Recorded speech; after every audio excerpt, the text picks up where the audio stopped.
Bonsoir à tous et bienvenue dans votre journal sur ITV. Un seul titre dans l'actualité de ce mercredi 3 mars. Ousmane Sonko, le leader du PASTEF, est toujours en garde à vue. Il refuse de parler aux enquêteurs de la section de recherche de Colobane, selon l'un de ses avocats, Maître Khourey Chiba.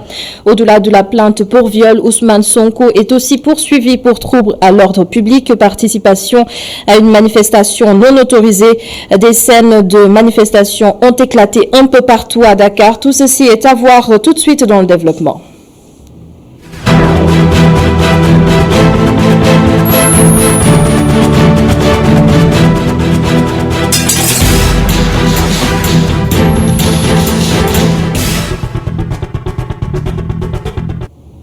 Motus et bouche cousue, Ousmane Sonko a choisi le silence face aux enquêteurs de la section de recherche de Colobane.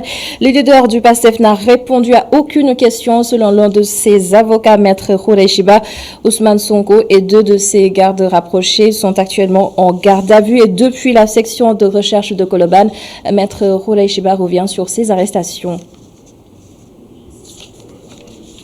Embarqué de force dans leur véhicule pour le conduire à la section de recherche de la gendarmerie pour trouver à l'ordre public et participation à une manifestation non autorisée. Deux jeunes de sa sécurité ainsi qu'un caméraman qui avait été arrêté suite à des échauffourées provoquées par les éléments des forces de l'ordre. Donc, ils l'ont rejoint au niveau de Colobane pour subir le même interrogatoire et se voir notifier les mêmes chefs de prévention. Vous l'extraire de la voiture pour lui dire que vous créez un trouble à l'ordre public et qu'est-ce que ça veut dire ça? Ce n'est pas du droit, c'est tout simplement le recours à la force. Il n'a même pas répondu à l'interrogatoire d'identité. Il n'a même pas ouvert la bouche. Et il en est de même de ce garde du corps et du caméraman qui va être instamment entendu parce que vraiment ça dépasse toutes les catégories juridiques. On ne sait plus dans quel registre placer ces comportements inadmissibles et d'un autre âge. Et voilà, donc il n'a pas accepté de collaborer avec cette mascarade. Il n'a donc pas répondu. Donc il n'y a même pas de procès verbal. Ce sera un papier blanc qui pourra les jeter dans l'urne, un bulletin blanc. Ne pas parler, c'est parler. Ne pas plaider, c'est plaider. Ne pas répondre à plaider, c'est répondre. C'est une façon de répondre. Quand vous avez en face un système aveugle, borgne, sourd, muet, se comporte comme ça, mais vous avez le droit de garder le silence. C'est un droit constitutionnel, encore une fois. C'est un des droits les plus importants, les plus fondamentaux, les plus basiques de l'homme en tant qu'individu. Donc ce n'est pas un problème. Mais maintenant, les gens n'ont qu'à tirer les conséquences de ce silence, de le définir comme ils veulent. Le moment venu, quand il aura une tribune pour parler, ne vous en faites pas, c'est un homme politique, c'est un citoyen responsable, c'est un président, et puis ça, c'était pas. Figure de l'opposition, mouvement de la société civile, le mouvement citoyen, tous derrière Ousmane Sonko. Une marche de protestation est prévue ce vendredi sur toute l'étendue du territoire national et dans la diaspora. Je vous propose d'écouter le leader de Sénégal, Bignebug, Cheikh Tidiane Dièye, au micro de Youssouf Konté et Cheikh Diop. Notre pays, le Sénégal, traverse les moments parmi les plus sombres de son histoire politique. Notre démocratie est minée, pervertie jusqu'à la caricature par M. Macky Sall et son régime. L'affaire Ousmane Sonko en est l'illustration manifeste et tenace. Le complot sordide ourdi contre ce député élu par le peuple sénégalais, sorti troisième de la dernière élection présidentielle, est une preuve de plus de la volonté de Macky Sall de tuer toute opposition au Sénégal. L'attaque en règle contre Ousmane Sonko, préparée dans les officines les plus élevées de la coalition Benno Bokk Yakaar, avec la complicité coupable de certains démembrements de l'État aux ordres, ainsi que son arrestation arbitraire ce matin, est totalement illégale pour trouble à l'ordre public, sont d'une gravité inouïe et nous interpellent tous sur l'urgence d'organiser, de fédérer et de mobiliser toutes les résistances pour faire face aux dérives autocratiques dangereuses qui, si l'on y prend garde, risquent de précipiter le Sénégal dans l'instabilité et la tyrannie. Pour le Sénégal et la préservation de nos acquis démocratiques, nous devons marcher ensemble pour mettre un terme à cette farce afin de changer la culture et les pratiques politiques qui gangrènent aujourd'hui notre pays et qui sont d'un autre âge, afin de mettre en place les conditions d'un véritable développement pour notre pays, le Sénégal. Nous appelons toutes Sénégalaises et tous Sénégalais à se joindre aux différentes initiatives et activités de lutte qui sont déjà lancées, dont les marches de protestation prévues ce vendredi 5 mars 2021, des marches qui se tiendront partout au Sénégal et dans la diaspora, et nous invitons l'ensemble des Sénégalaises et des Sénégalais. Et Ousmane Sonko peinait ce matin à se rendre à sa convocation au palais de justice de Dakar. C'est par la suite qu'il a été interpellé et arrêté pour trouble à l'ordre public, participation à une manifestation non autorisée, violence et voies de fait. Omar Kane et Moussa Fall, qui ont suivi ce matin le convoi d'Ousmane Sonko, nous racontent à présent le film des événements.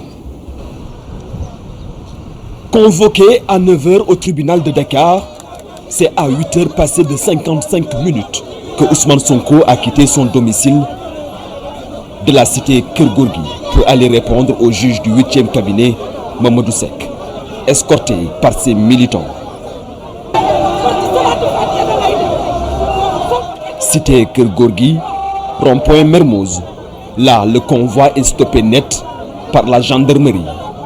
Ousmane Sonko souhaite prendre l'avenue Cheikh Anta Diop pour aller au tribunal, mais se heurte au barrage de la gendarmerie nationale.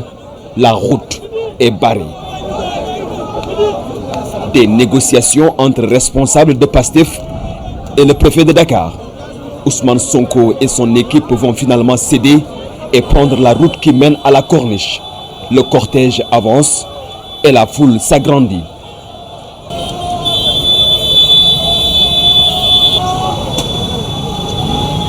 À quelques mètres de la corniche, un cordon sécuritaire lourdement armé se dresse devant le cortège de Ousmane Sonko. La raison, la gendarmerie nationale notifie aux responsables de PASTEF que seules 4 voitures peuvent passer. Une notification à laquelle le cortège refuse de plier.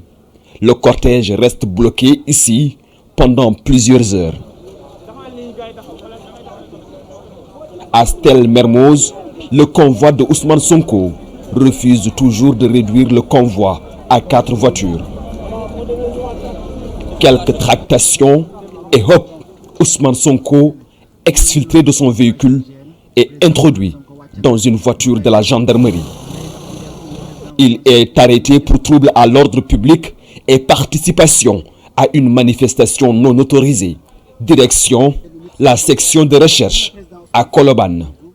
Les militants de Ousmane Sonko rappliquent dardard et exigent la libération de leur leader. Le face-à-face avec les forces de l'ordre va durer des heures. Convoqué à 9h au tribunal de Dakar pour être entendu dans l'affaire l'opposant à Adissar qui l'accuse de viol et menace de mort, Ousmane Sonko se retrouvera à 14h à la section de recherche de Colobane. Arrêté et placé sous mandat de dépôt pour trouble à l'ordre public et participation à une manifestation non autorisée.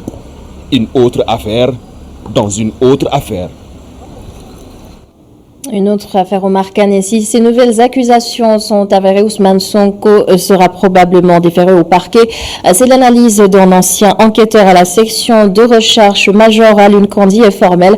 L'affaire Adissar doit absolument être vidée le plus rapidement possible selon lui.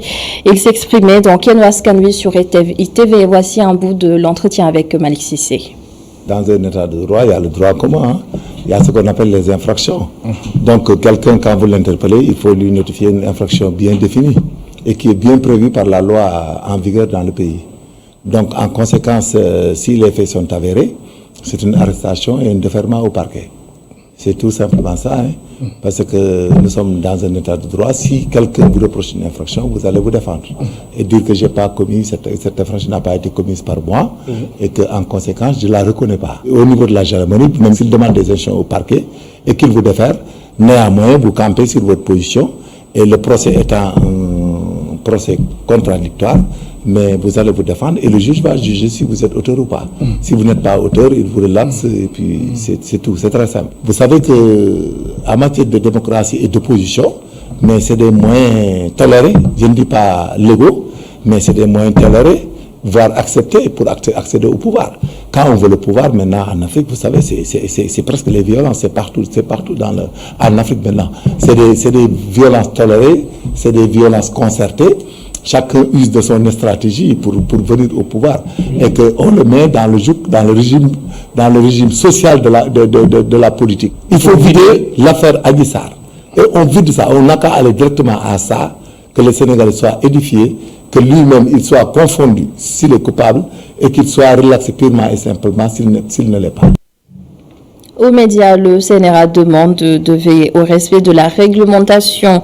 Le communiqué du Conseil national de régulation de l'audiovisuel a nommément cité la Sen TV, Walf TV et la 2S TV pour diffusion d'images d'insurrection. La police des médias estime qu'il s'agit là d'une violation flagrante des règles et met en garde contre les dérives dans la couverture de ces événements. Ce mercredi, oui, également, la propriétaire du salon de massage Sweet Beauty a été entendue par le juge du 8e cabinet d'instruction, lui-là même qui devait entendre Ousmane Sonko ce matin, mais finalement, Ndeye Khady Ndiaye a été placée sous contrôle judiciaire. Cela veut dire qu'elle rentre chez elle, mais reste à la disposition de la justice. Incitation à la débauche et complicité de viol sont les chefs d'accusation qui pèsent contre la dame. L'on apprend également que les 17 femmes membres du PASTEF ont finalement été libérées cet après-midi. Et nous parlons de tout à fait autre chose. Le Sénégal a reçu ses premières doses du vaccin dans le cadre de l'initiative de l'OMS COVAX.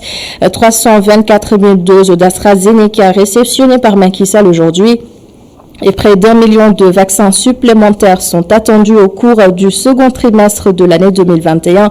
À noter que l'initiative COVAX vise à assurer un accès équitable et facile aux pays aux revenus faibles ou moyens. Et voilà, c'est la fin de ce journal. Merci d'avoir été avec nous. Merci aussi à toute l'équipe de la régie. Restez avec nous sur ITV tout de suite. La suite de l'édition spéciale avec Khalifa Diarraté sur ces événements qui se sont produits aujourd'hui.